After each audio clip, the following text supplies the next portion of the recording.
go down to the ovule, right? On each way, they akan go through mitotics, and then from mitotics, one go for the eggs, the other will go for the polynuclear, right? Membentuk endosperm. Doktor, Yes. Farahin nak masuk. Okay, sorry. Okay.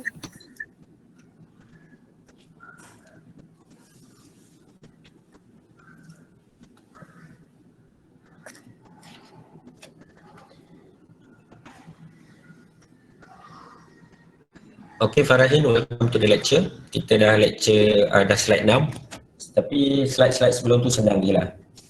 Right.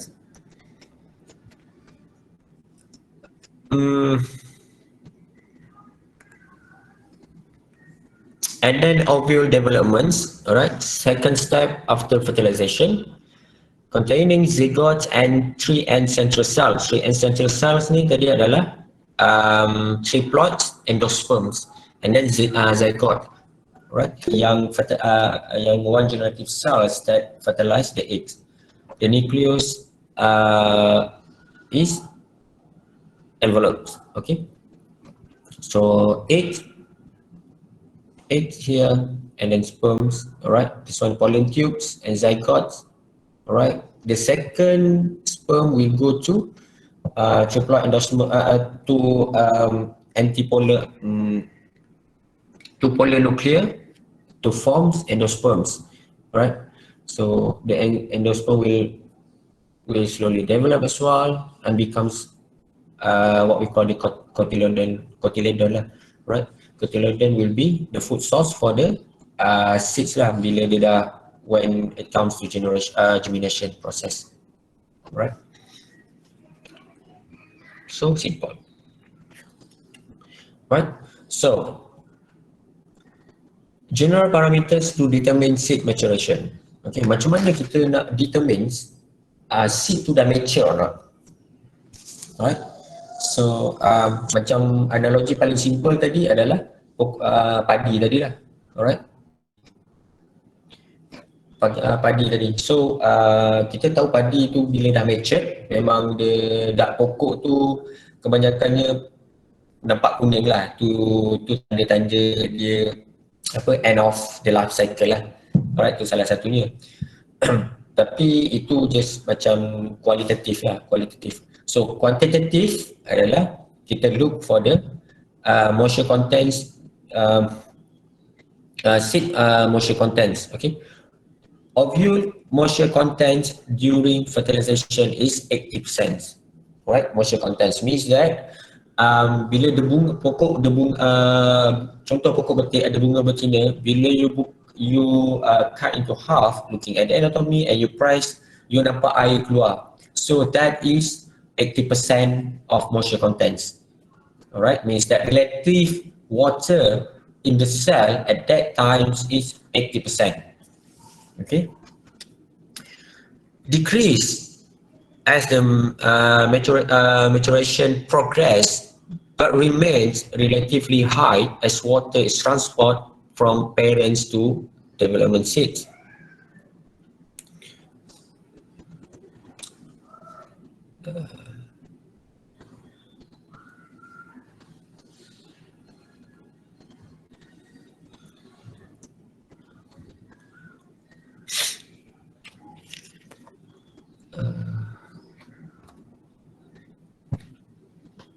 Okay, so it will slowly decrease as the seed develops. All right, at the fourth phase tadi, right, at the fourth phase when cell division and expansion, phase 1, phase 2, at that times itu kita panggil the early days of fertilization. So the moisture content still high. So slowly dry matter accumulation, right? Pada masa yang sama juga, the moisture content will slowly decrease. Okay, bila masuk ke when it enters the fourth phase, which is desiccation, so the moisture content lagi rendah berbanding during the early days of the fertilization. Okay. Decrease as maturation progress but remain relatively high ni means that katakanlah the final desiccation, optimum desiccation, the final moisture contents for the matured seeds katakanlah 35 to 85%. Alright, means that the seed katakanlah kita kata apa? Katakanlah 80%, katakanlah 40% moisture contents adalah final desiccation for the matured seed. Alright, so through during the seed developments, right, the moisture content akan slowly decrease, tapi dia akan remain more, I do not know, probably 60 or 70% or 55%, tak pastilah, depends on the species. Alright, tapi dia akan still remains the relatively high as water is transport from parents to the developing seeds. So bila nak develops, you still needs water to transport. If you still remember phloem transport, right? It needs water, alright, to transport the carbohydrate, right? Carbohydrate tu adalah unsur utama untuk pertambahan dry weight lah, right? So to allow the carbohydrate to come into the seed for the seed development, it still needs water, right? That's why it has to remain relatively high water to transport the carbohydrate from parents to developing seed. So when if you remember again the previous slide, the graph, right? When the accumulation of dry weight has stopped, alright, lepas tu baru kita kata desiccation stage, dia akan reduce the water. Waktu tu dah tak ada pertambahan masuk lagi dah, pertambahan of dry weight. So the sole purpose of that stage adalah to remove the water, right, to decrease the moisture kepada 35 to 55% of the final dry weight, right? Decrease continues till hygroscopic equilibrium is achieved. Hygroscopic ni adalah tarikan, orang kata air tu dah tak boleh keluar dah, means that the carbohydrate ataupun the cells, if you still remember osmosis, alright, osmosis process,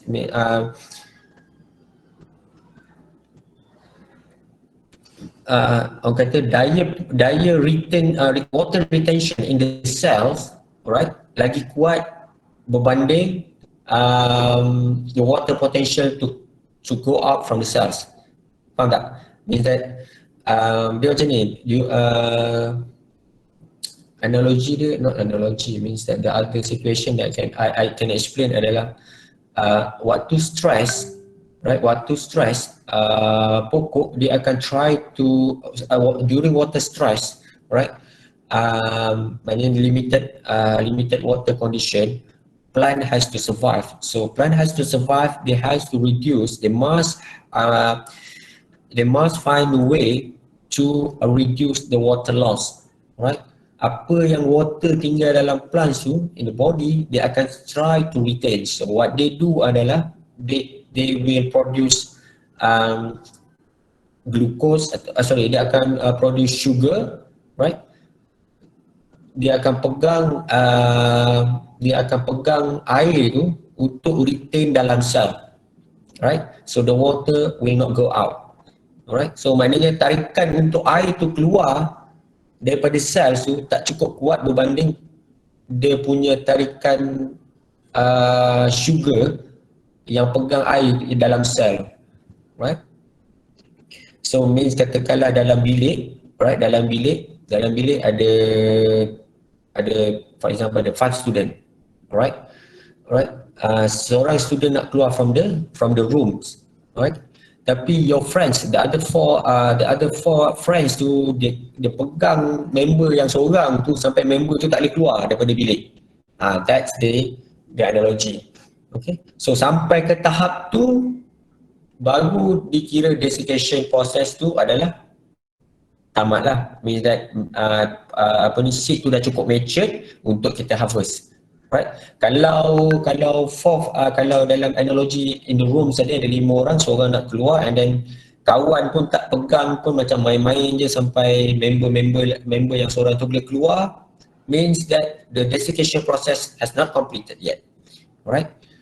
Sampai satu tahap yang member tadi tu pegang member yang nak keluar tadi tu, right, from the rooms, okay, tarikan dia lagi kuat sampai member yang seorang tu nak keluar tu tak dapat, then what we call the hydroscopic equilibrium is achieved, right?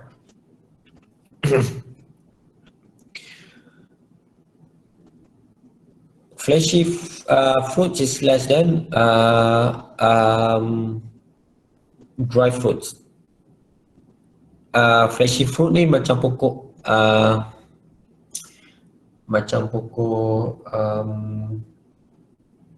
pokok fleshy fruit ni pokok mempelam, kotik. Okay, dry fruit ni macam bijirin, macam pokok like almonds or almond ke hazelnut, right, macam pokok padi ke, right, dry fruit, that's dry fruit. So the moisture contents in the fleshy fruit normally lower than dry fruits. Okay, contoh kalau pokok mempelam, buah mempelam, right, kalau you cut biji after you makan buah mempelam yang masak lah, after you eat all the flesh and then tinggal seed saja, bila you cut into half kebanyakannya lompong, right, macam tu lah. So that's one of the observation that you can do lah.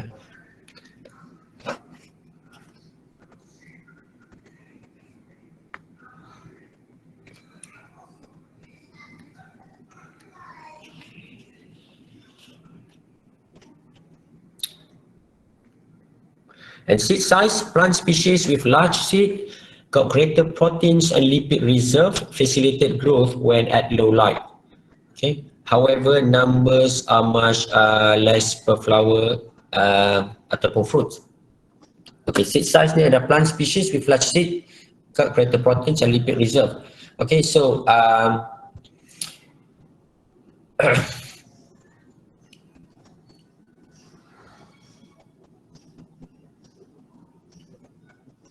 yeah.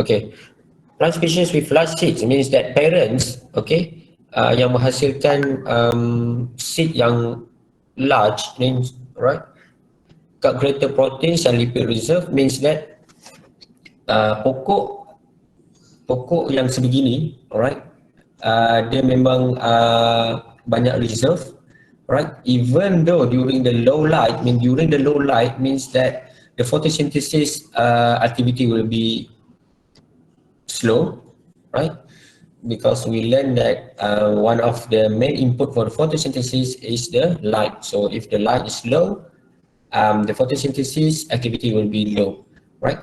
So the plants biasanya bigger plants lah, right, got greater proteins and lipid reserve. They ni even though they because of the photosynthesis activity is low, they can use the reserve proteins and lipid reserve to facilitate growth even at low light. I mean, facilitate growth ni adalah facilitate growth of the seed development lah, right?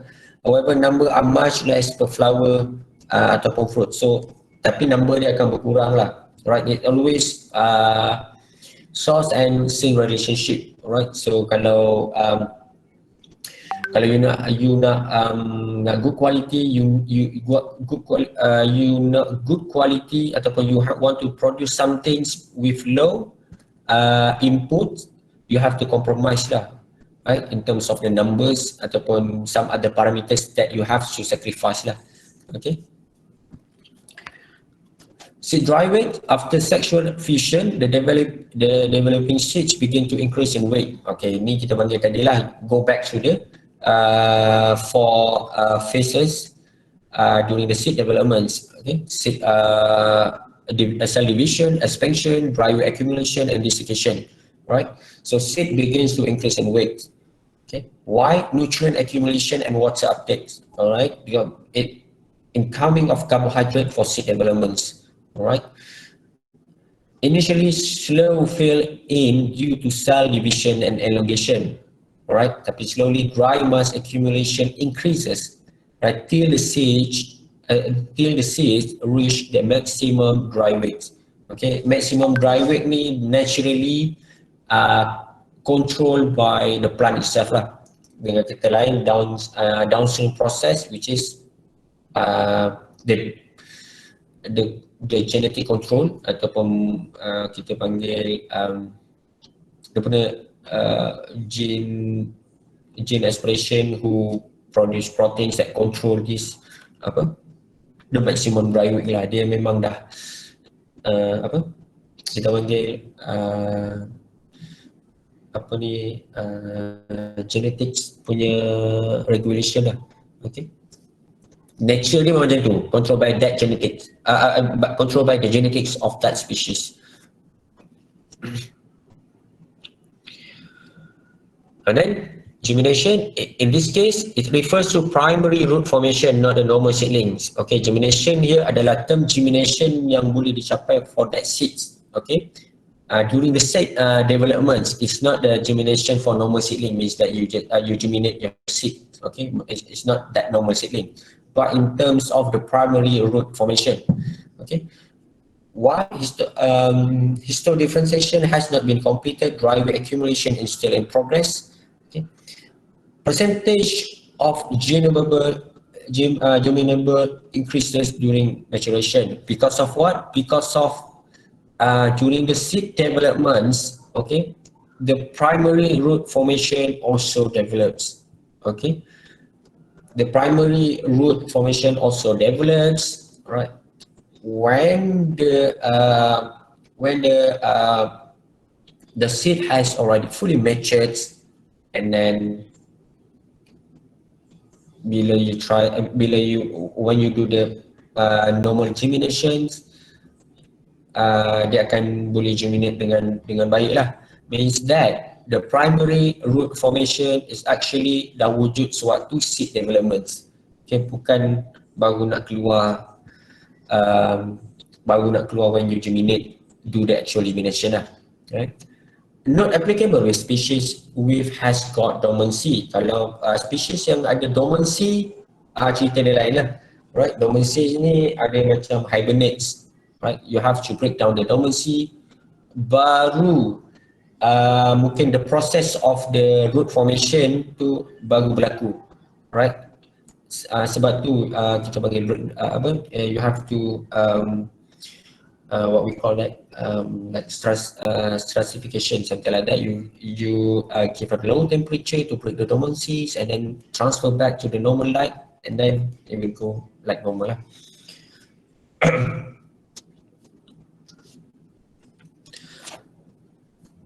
Determination of physiological maturity. Okay, you determine the maturity level of the seed through physiological way atau methods. Right, three dominant concepts to differing physiological maturity. Right, the first identified as a maximum seed dry matter accumulation, means that you have already know that these seeds apa dia punya maximum berat kering dia. Alright, berat kering dia waktu you harvest. Alright, katakanlah kita paling senang nampak pokok padi lah contoh. Alright, identify a maximum seed dry matter accumulation. Kalau seed during the early stage of the seed developments, of course you see the size of the seeds is small compared to the harvesting stage. Okay, itu indirectly telling you that it does not reach the maximum dry matter accumulation lagi, right? Bila maximum seed dry matter accumulation ni waktu harvest lah, alright, waktu harvest, alright. Which when no further significant increases in seed dry weight means, contoh, waktu the early stage of rice seeds development, kalau you ambil and then you timbang, alright, it will be different during the harvesting stage.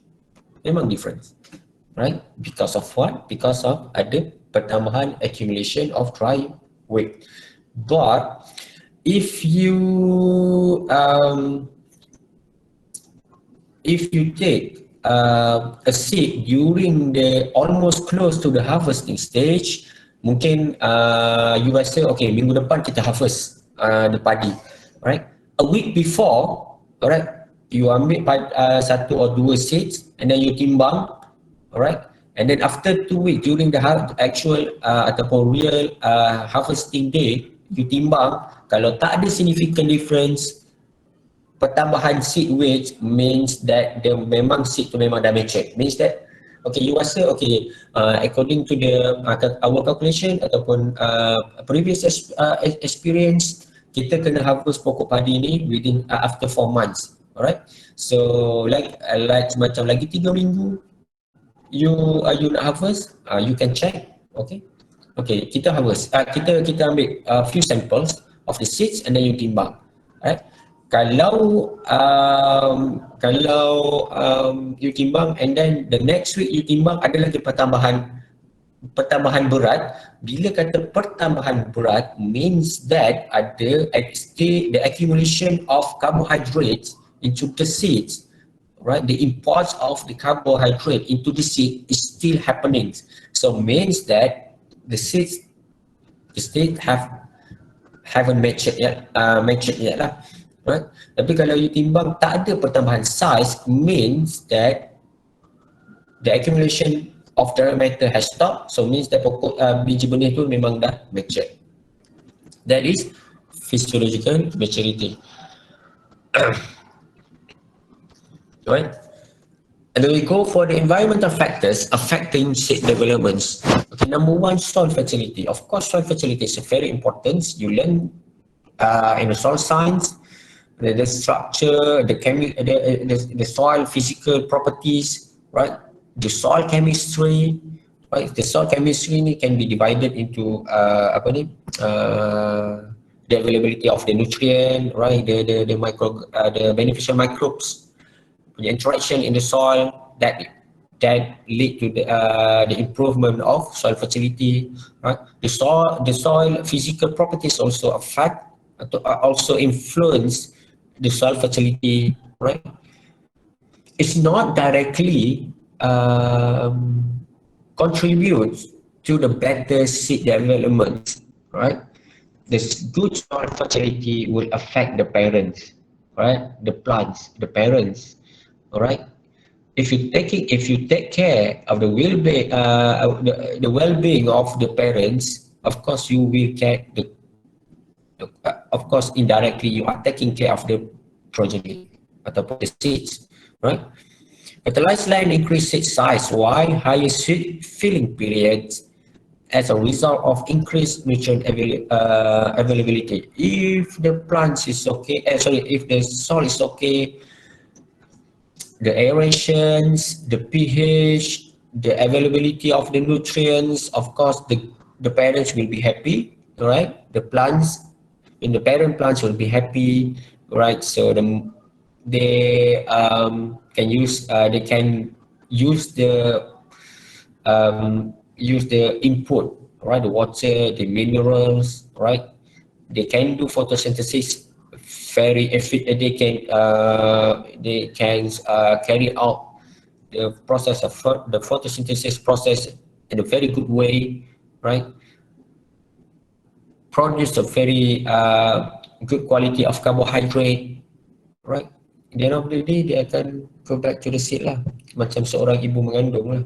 If you are means that if you get married, the husband get married, and if he's taking care very well of the wife, giving good food, good emotion, right? So si ibu pun happy, so anak insyaAllah okay, macam itulah. Amongst all, nitrogen has the greatest influence on size, germination and vigor. And water, right? Deficit water reduce metabolism and seed developments, right? Deficit of water akan contribute to the low leaf area. When the leaf area is low, right, photosynthesis activity will negatively be affected, right? And then it will affect the production of carbohydrate and translocation to development seeds. Low leaf area ni, low leaf area dia akan mengurangkan area of the photosynthesis activities, right? Photosynthetic area. It's like macam kilang besar dengan kilang kecil. Okay, bigger low leaf area akan it's like macam kilang besar akan produce more carbohydrate. So more carbohydrate akan contribute to better seed development. Deficit of water dia akan induce the production of ethylene. Ethylene is a stress hormones that promotes flower abortion, right? If the plants, if the soil has a very limited water, alright, pokok ni dia akan produce ethylene, okay, to perform leaf senescence, pengguguran daun. Sebab apa? One of it dia nak reduce the water loss, right? Too much daun dia akan contribute to more water loss through transpiration. So one of it adalah flower abortion. Bila flower abortion, so means no more photosynthesis. So no more photosynthesis means that less carbohydrate will be produced. No carbohydrate will be produced. So bila carbohydrate tak ada, so how is it going to be transferred to seed development? Sedang analogi macam saya cakap tadi, macam ibu mengandung lah. Kalau ibu tak cukup, kalau ibu mengandung tak cukup makan, tak cukup nutrien, bla bla bla, so anak will be affected lah, right? So because of what? Because water reduce metabolic activities. You know that 70% of 70% elements in our cells and also in the plant cells, alright, adalah air. Kalau plant cells tu 90%, right? Kita ni 70% lah, right? So because of the enzyme activities, okay, metabolic activities ni dia related to enzymatic activities lah, alright. Enzymatic activities lead lead to the the functionability of the cell, right? Kita bernafas pun memerlukan enzymes, alright. Kalau you belajar tengok Krebs cycle ke, you tengok Calvin cycle ke, yang kitaran dia tu, yang many time I said don't have to remember the enzymes, don't have to remember the enzyme that involved in the cycle. It's not important, blah blah blah, unless you understand the concept, blah blah blah. It's actually enzyme tu yang menjalankan proses metabolism of Calvin cycle, ataupun enzyme yang working, okay, for the Krebs cycle to be functioning. So all these enzyme working very well dalam keadaan aqueous condition, which is the presence of the water. If the presence of the water is gone, so the metabolic activities will be severely impaired. Alright. Tadi soil fertility, and then water, and then temperature, right? High temperature produce smaller seed, known for forced maturation of some plants. Low temperature retards seed development, germination, and vigor. High temperature, right? If you learn biochemistry, right, not limited to plant biochemistry saja, right, it's also dalam animal cells biochemistry, right, enzymes, okay. Enzyme is very temperature dependent. the optimum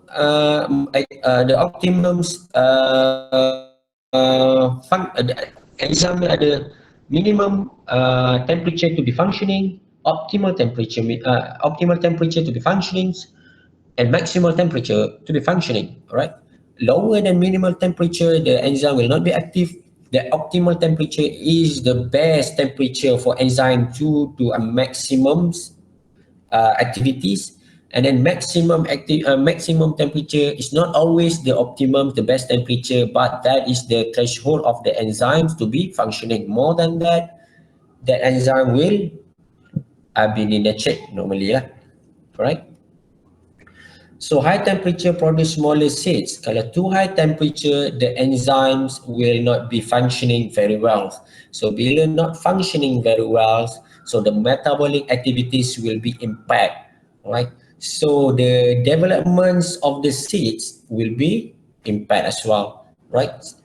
Because carbohydrate ni bila you learn we learn film loading of the carbohydrate, sucrose, transported to the sink, right?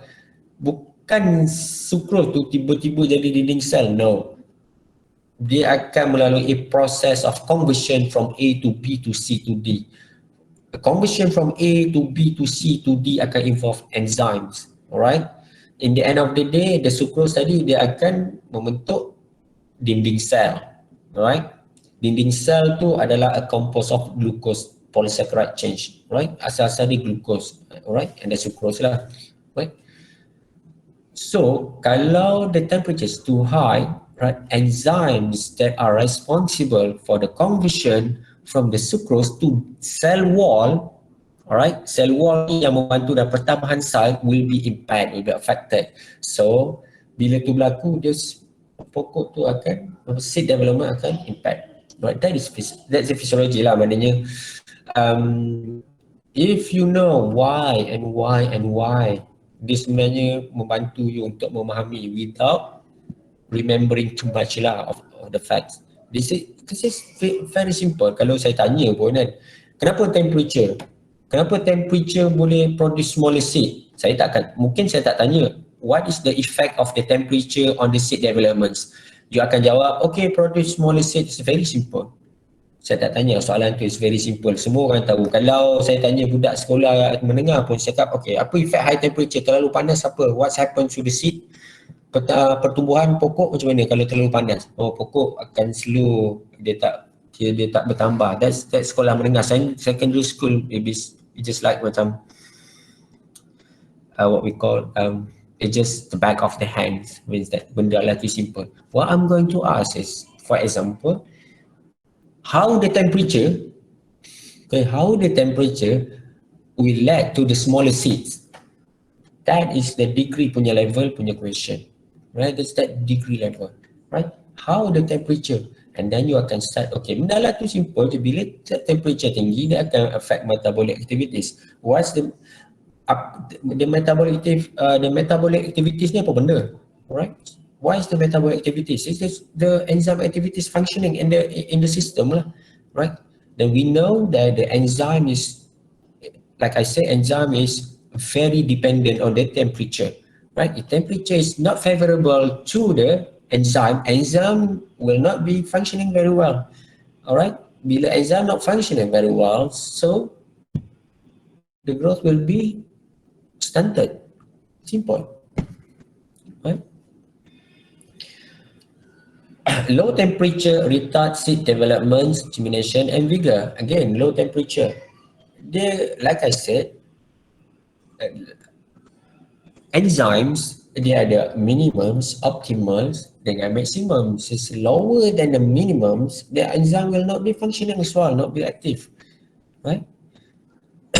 So reduce light to the parents will produce smaller seed. Ini simple lah, right? Benda saya dah banyak-banyak kali ulang during plant physio pun saya banyak kali ulang. Light is the major input. Even you look at the equation of the photosynthesis, you know that the light is the input. Alright, without light, how are they going to produce carbohydrate? How are they going to perform photosynthesis? With no photosynthesis, With no photosynthesis, no carbon fixation, right? No carbon fixation, no carbohydrate are produced, so you will get smaller seed, right? And then general principle of seed production, okay, genetic principles, all right, looking at the genetics side, point of view of seed production. Right? Deterioration of varieties, right? Genetic purity can deteriorate during production, right? Boleh means that deteriorate ni akan berkurang lah daripada parents. Genetic purity can be deteriorate during production. Okay, it can be to many factors. That factors nanti kita akan the next slide lah. Tapi salah satu lagi sebab kenapa orang hasilkan clone, because of this lah, deterioration of the varieties means that pokok musangking, if you do cloning, Centuma mata tunas, we know that the new pokok tu akan follow exactly characteristic of the musangking, right? Tapi kalau you take the musangking, right, you get the seeds and then you grow, ada kebarangkalian there is a chance of you not getting 100% of musangking as the original, alright, because of when you planted, right, the seed will be before the shoot emerge tu dia memang dah dapat what we call that, the environment factors of this of the soil, bagai-bagai tu dia akan start triggering different response in the seeds. So seed tu dia akan follow, contoh you beli musangking, musangking ni asal-asal dia kat tanah merah, pokok parent dia kat tanah merah, the only pokok musangking tanah merah, Kelantan. If you take the seed from the original and then you grow in the Johor, tanah Johor, we have different soil properties. The seeds will try, okay, to adapt to the environments dalam tanah yang baru tu lah, alright. Right, sebab kalau dia follow the memory of the parents, dia mungkin tak akan survive, who knows, right?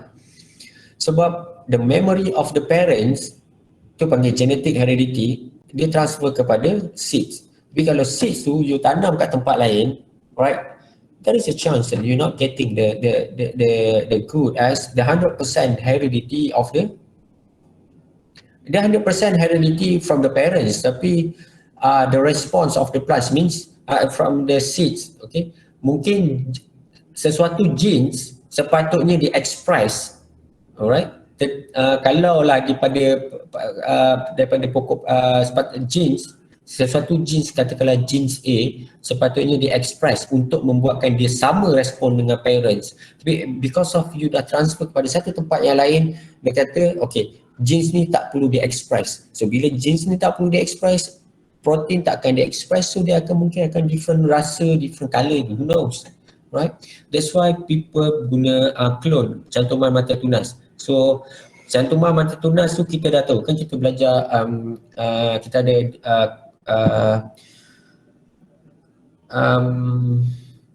growth and development genome physiology, kita ada determination period. Plant sudah determines, dia akan determines. So sebab tu buat cantuman mata tunas kita pakai pucuk pokok yang dah besar, dan memang dia akan follow the pucuk tu je lah. Pucuk tu yang dah determines means that dia dah follow 100%. You tanam lah kat mana-mana pun dia akan follow dia pucuk cantuman mata tunas tu, right? So compared to the seeds, you mungkin tak akan dapat sebiji macam pokok parents, right? Itu kita panggil one of the deterioration of the varieties. Developmental variation, unfavorable occasion happens during the development of seeds. Example, abiotic stress ni environments lah, and soil. Biotic ni biological punya effect, biological effects, pest, disease, insect, right? Under different photo periods, elevation of consecutive generations, so grow them in the area of adaptation and growing season. So seed, kalau you tanam tempat lain, dia akan follow dan adapt to the environment, a new environment. So developmental variation will occur. Right? Kalau you nak tanam, kalau nak tanam apple, better tanam tempat temperate. Nak tanam padi, better tanam kat tempat padi. Alright? Orang tak tanam pokok durian dekat London. Kalau boleh pun dalam glass house, right? The photo period is different, even though kita can control. When I was during my stay in UK, ada glass house. One of the staff there, he was growing pokok durian Belanda. Keluar biji tapi sebesar penumbuk je lah. Dia tak besar lagi dah. Right? So developmental variation will be different. Mechanical mixtures. Example, 2 or more varieties are sown in the seed drills. Means that kalau seed drills, you go to the YouTube, you akan tengok how they planted the seeds into the soil. Tapi kalau it should have been one per drill, tapi mungkin ada jadi 2, akan ada mechanical impaction. Okay, so seed tu mungkin rosak sikit lah. And then happens in mutation. Could happens but less difficult to identify or detect minor mutation. Okay, when I say example of the musangking tadi, kalau you ambil seed from the parents in the tanah merah and then you grow dekat Johor, right? Bila you dapat taste tu tak manis, tak bitter, if you have tasted musangking daerah sepahit-pahit sikit. Okay, so kalau you tanam pakai seed, you tanam kat Johor, for example, different soil, different climate, for example, right? The rasa tu mungkin, the taste mungkin different, okay? Tapi tak bermakna ada mutation. Mutation is the modification of the DNA structure. Okay? Means that ada jujukan tu ada perubahan daripada yang asal. Tapi kalau genes ni silence, gene ni tak silence, alright, tapi dia punya DNA sequence A, T, G, T, C tu semua sama, it's not mutation, right? It's just how the seed ataupun plants to respond to the environment. Okay, macam saya cakap tadi, kalau you tanam kat sini mungkin dia memerlukan genes ni untuk dia express protein untuk dihasilkan. Kalau you pindah kat sini mungkin this genes not necessarily anymore, will not be needed anymore. Right, dia tak perlulah express gene ni. So different response doesn't involve modification of this DNA punya sequence, right? Sebab kata could happen but very less, and then difficult to identify or detect minor mutation. Tak nampak. Kalau minor mutation, benda kalau tiba-tiba color warna hijau tu lain lah. Alright. Kalau pokok padi waktu you nak harvest tiba-tiba color warna hijau, tu difference, mungkin ada mutation. Natural crossing. In sexually propagated crops, this is the most important source of varietal deterioration due to integration to the genes from unrelated stock. Ini kalau you tanam, contoh padi, kalau padi ada varieties, padi ni banyak varieties. Contoh ada padi bukit ni pun banyak varieties, ada kuku belam, ada merah wangi, ada beras wangi, ada. Okay, so ada different. So kalau you nak produce a seed kalau setakat you nak tanam dan makan tak ada masalah. But if you are plant breeder who has a breeding company, right? You of course you want to preserve, right? The quality or the uh, the ketulinan, the genuinity of the seeds tu sebab you nak jual. You tak nak when you jual, when you sell them, bila orang tanam, then difference than what you advertise ke, what you said ke, alright? That akan create problems lah. Natural crossing can happens with undesirable types. Alright, undesirable types ni pokok tu senang pokok tu apa ni, pokok yang kita nak tu dia cross pollination dengan kita yang pokok yang kita tak nak lah. Alright, so this one have to be taken care very careful lah. Kita tak nak natural crossing with the undesirable types. Right. Disease plants, pokok yang ada disease. Alright, itu bukan saja dia akan cross pollination, dia juga akan transfer the disease to our plants. Alright, off type off type plants. Oh, saya tak ingat dah off type plants ni apa. Later on kalau you do the revision, boleh google lah off type plants ni apa. Right. Factors of the natural crossing to happens adalah breeding system of the species. Alright. Mungkin breeding system of the species ni sama. Alright. Mungkin apa ni, breeding systems of the species ni mungkin tak sama, tapi prone to be cross pollinated by other species. Okay. And then Allah. And then isolation system yang tak okay. Isolation system ni you need to isolate lah pokok yang you nak tanam ni dengan pokok yang lain. It need to be the isolation system ataupun area. Alright, varietal mass. Okay. Contoh, when you want to produce a seed, okay, tapi species lain tu lagi besar daripada species yang you want. Alright, the species that the seed you are going to produce, right, from the species of the seed that you are going to produce, ada sangat less daripada variety yang lain. Katakanlah you are looking to produce 2 different seeds, okay, dua-dua you nak jual, tapi satu very besar kawasan yang you tanam, and then the other one tak banyak.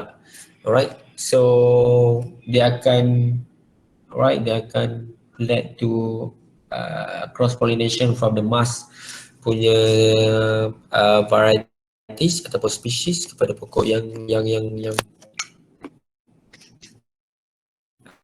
have less significance in terms of the area lah.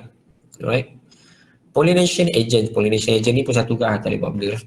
Right? Of course you know how the pollination agent kan. Dia just kat mana ada bunga yang dia boleh pergi, dia pergi je. So you cannot do anything much lah. Unless you do biological control ataupun chemical control lah. Okay. And then agronomic principles, right? Agronomic climatic regions selection have to be made based on the climatic adapted plants. Okay, kalau boleh, if can, right, try to possess the plants to the closest of the nature.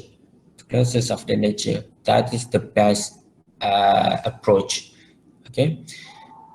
It can be if you are trying to introduce to a new climate system, but probably you have to take generation, which is time consuming. You have to make the plants for few generation until they have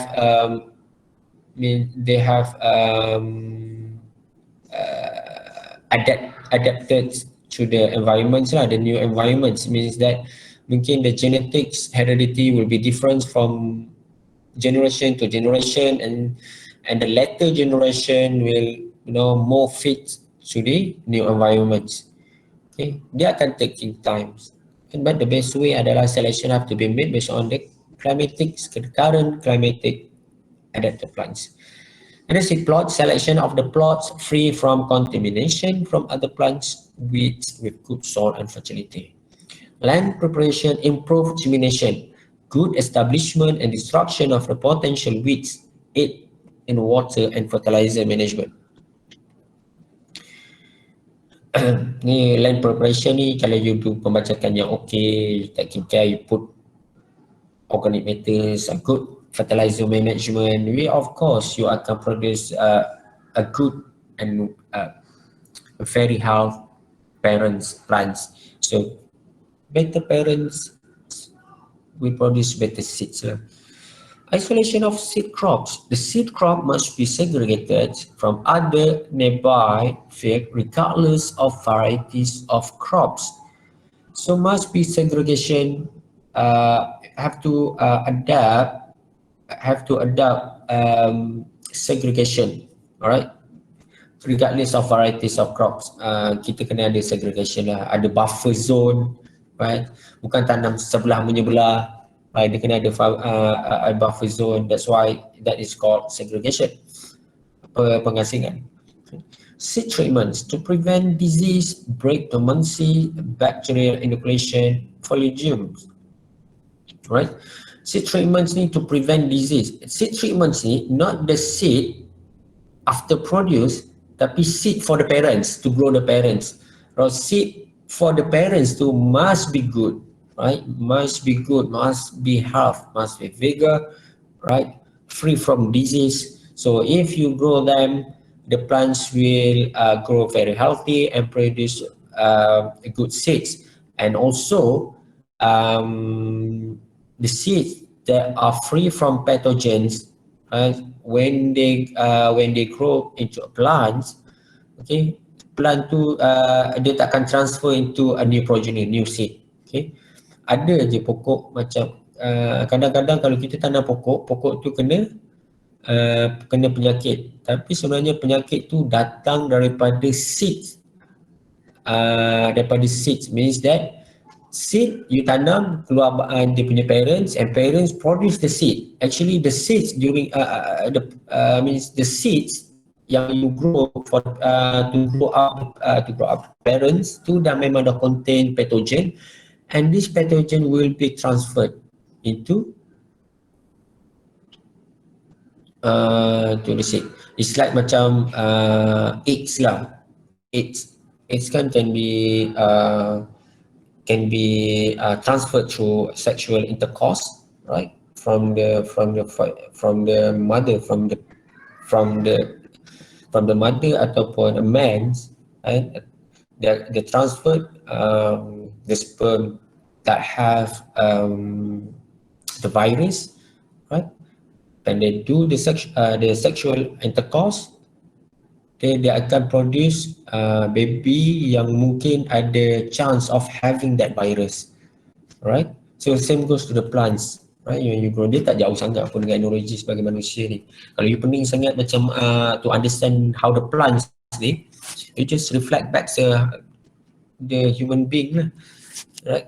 Dia tak jauh sangat lah in terms of the means macam manusia to continue the generation. Kalau plants tu sama je lah to as a survival ke. In terms of the principle, physiological and morphology ataupun biochemistry might be different, but in terms of the principle, not much difference. So the others, we need to do weed control, right? Nutrition, good management of the nutrition. You have to taking care of the fertilization, right? Irrigation, all right? Harvesting of the seed crops at the right times. Sometimes if you go and harvest the seeds very late, the seeds are prone to the disease, all right? So you're not getting healthy seeds anymore. And the drying of seeds, harvest at the time where it was at maximums, right? Bukan bila dah terlalu lewat, dah tergugur ke apa kan, macam tu. Drying seeds, right? You have to dry the seeds. Sometimes seed ni, if you, I'm not sure kalau you dah ambil seed science or not, tapi you belajar dalam seed science, bila you kena treat sometimes not sometimes, the desiccation of seeds during seed developments, dia nak menunjukkan situ adalah the apa the the best time, the best range of soil moisture in the seeds, so that bila jatuh kat tanah, for example, right, dia boleh grow again, right? Tapi drying seed is more for the seed storage. Means that after you harvest the seeds tu memang dah optimally desiccated, right? Moisture content tu dah follow the naturally designs for that particular seed, berapa moisture content dia. Tapi for the storage, probably you have to reduce back the further reduce the soil moisture, so that you can store the seeds much longer. Means that kalau soil moisture, the seed moisture is still high, it can attract the disease, so you cannot store them anymore, right? So don't get confused. Kenapa dah desiccated through physiologic natural, dah desiccated through the nature punya processes, tapi kenapa we have to again drying the seed? The drying the seed here is normally for storage, right? And then the good management of storage of raw seeds.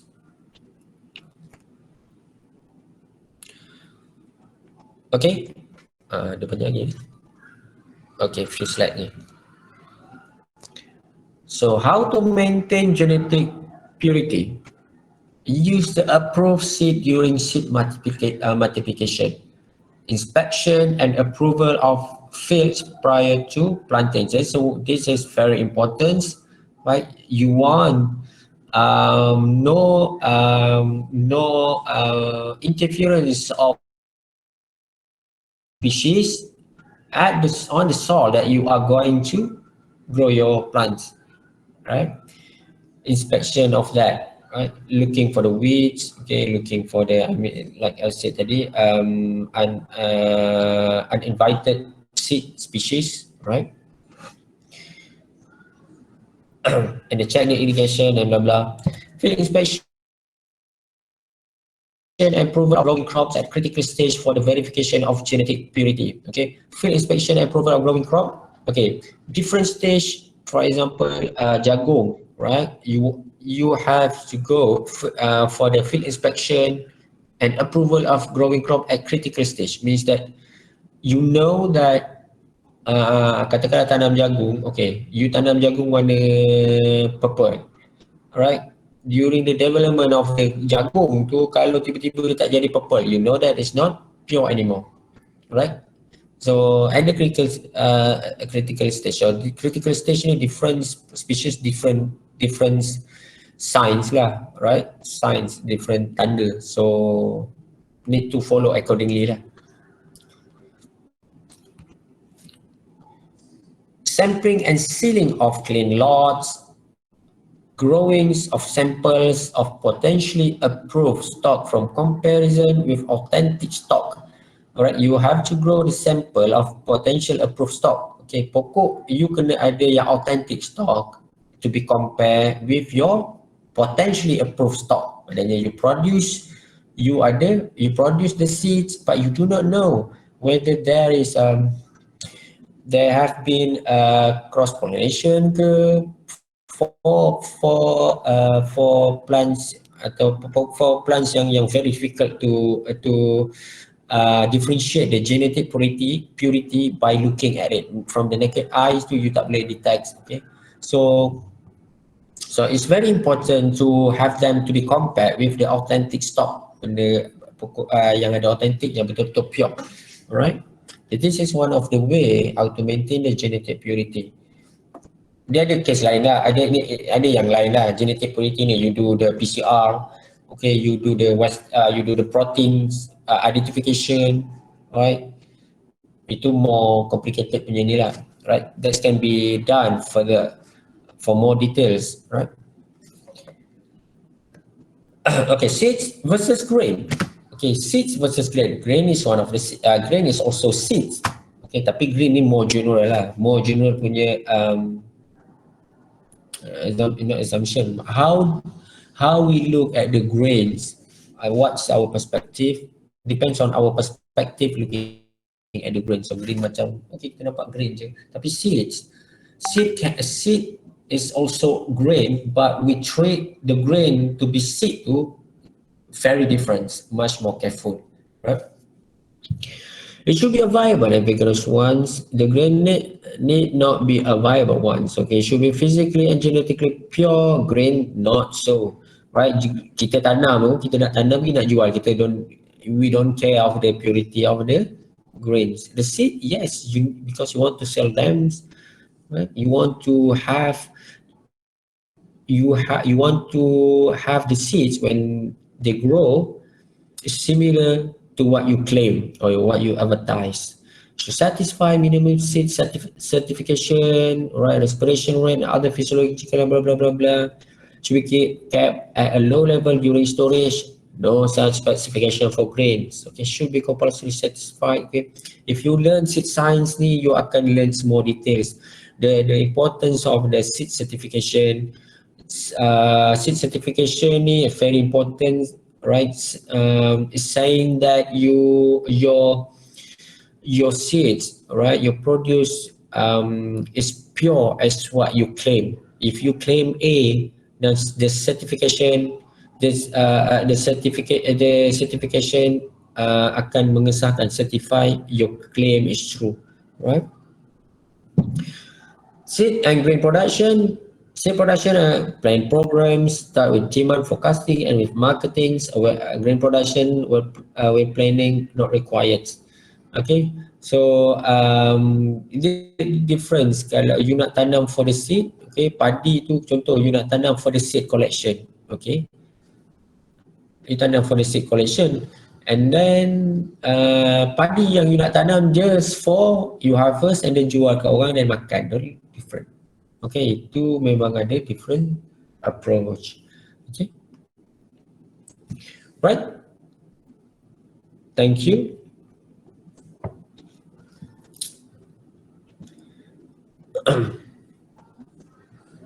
Any question from the floor or semua dah tertidur?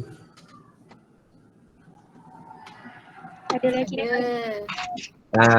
Right. Memang akan ada, memang I'm not